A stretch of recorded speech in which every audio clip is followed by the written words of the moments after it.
Your sleeping bag is one of the most expensive pieces of gear you'll ever buy, and it's also the thing that is most crucial to your survival in the outdoors. So not only are you doing the math trying to figure out how not to die, you're also trying not to blow the budget on gear that just doesn't cut it. But if you implement these 5 principles and take away the insights that I'm sharing from this video, you can ensure that you'll never again blow a whole bunch of cash on gear that doesn't cut it. And it all comes down to these 5 principles that can be remembered by the simple acronym PIMPed. Okay, let's go.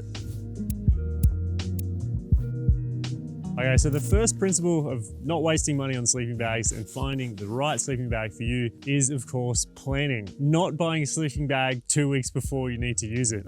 If you're in a rush to buy something, the likelihood is you're not going to be able to find the perfect bag for you because the size you wanted isn't available or the exact model. So when you're planning your trips and getting together a little bit of a gear list, you want to be thinking well in advance. If you're looking to buy a bag that is suitable for maybe 2 or 3 seasons, then it's useful to do that in the winter because you can really start to test that bag just outside on the balcony to see how warm it is in the coldest conditions. I like to go to websites like mountainforecast.com. I'll look at certain altitudes and the average temperature around that altitude and then the lowest temperature around that altitude. And that's going to give me an indication about what sort of degree range I'm going to shop for my next sleeping bag. You want to look at the coldest temperatures that you're likely to encounter and then make some assumptions about how often you're going to be going, when you're going to be going into those conditions, and then make your buying decision based off that intention. I would recommend getting a bag that has a 5-degree window that you're pretty sure you're never going to go into. So if you buy a minus 20-degree bag, you're never going to go below minus 15. The second is the intended use of the bag. So when you are shopping for a sleeping bag or a quilt, really think about the intended purpose of that quilt or sleeping bag that you are buying. The fact is that there's not going to be one bag that's going to work in every situation that you want to go out and do. Every single bag that's manufactured has an intended use. I think it's part of human nature to want like a one-stop solution for a bag that just does everything. And there are a few companies now bringing out bags that can be modulated, so you can use them in multiple seasons and multiple conditions.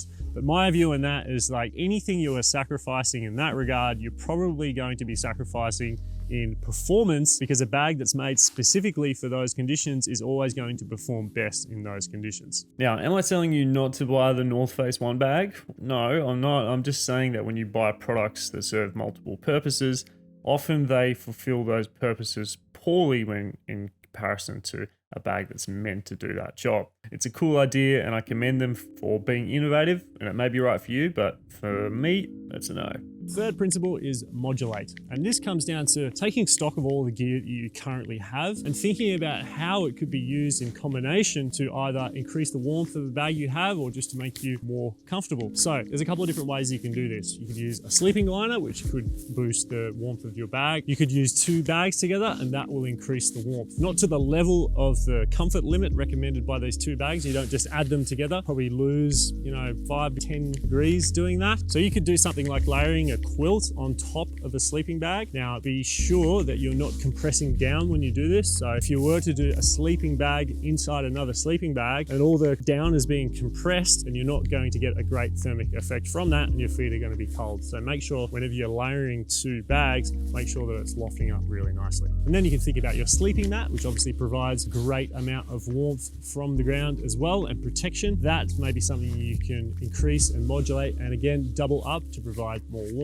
Wear a warm hat. You're going to lose a lot of heat from your head. The 4th principle is proof. Now this comes down to buying products of brands that have some kind of social proof, whether it's from a good friend who uses that gear and in what conditions. But also this is about buying gear that has been tested by the greater market in general. I made this mistake a couple of years ago when I bought the very first sleeping bag that Cedar Summit ever made. And I really shouldn't have bought the very first bag that this company brought out in sleeping bags because they weren't experts in making sleeping bags. So if you find a company who specializes in making a particular type of gear and they spend all their time, money and effort on making that gear, then that suggests that they probably know a lot about it and are making good products.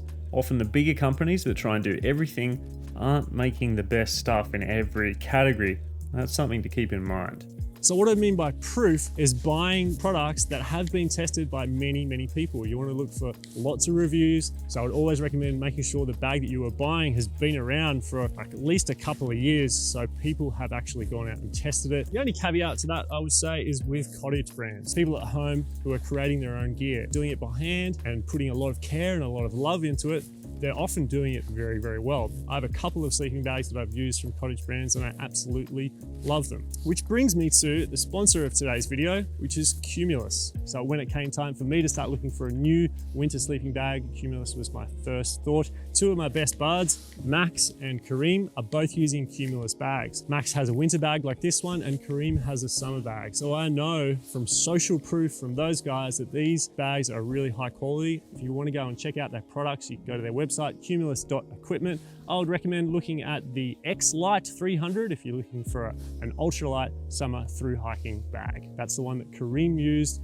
on the GR11. Our final principle is to test. Now, when you go out and test your bag, you want to do this in safe conditions. Some good examples of this would be sleeping in a tent outside of a mountain refuge, so that if it does get too cold, you can just pop into the refuge. You could go car camping and sleep and test your sleeping bag just outside of your car or close enough so that it would be a short walk to get back to your car and get back to safety. If you lived in a cold enough environment, you could just get your mat and your sleeping bag and sit out on your porch for an hour or two. And that is a really good way to test out the equipment, to build your own confidence in the equipment that you have, such that you can go out into more demanding conditions and know that you're going to be safe. And furthermore, if you took the advice that I said earlier in the video about buying your summer bags during winter, then you can start testing that bag at the most extreme limit within very safe circumstances. Now, I know some of you guys are going to see this poncho quilt and have questions about it, and I did cover that in one of my old through hiking videos, but this is a perfect example of both modulation and testing and all the principles that I'm talking about in this video. This poncho quilt allowed me to leave my down jacket at home and use this poncho only in the emergency situations, which never actually happened. So it was a perfect situation for me, and I would really recommend checking it out if you're an ultralighter. Now, you notice that I didn't get into specifications or features or the particular way that I like to sleep, and that's because I think it's more useful to give you guys really solid principles that I've learnt and earned in the outdoors that you can take away and start applying to your time in the mountains. I'd love to know what you think of these principles. Do you think they're going to work for you? Are you going to go and test them out? Put that in the comments section. And then if you would like to see me testing this bag, the Alaska 1300, on the trip that I did last night, when I post it, it'll be here. That's all for this one. I'll see you on the summit.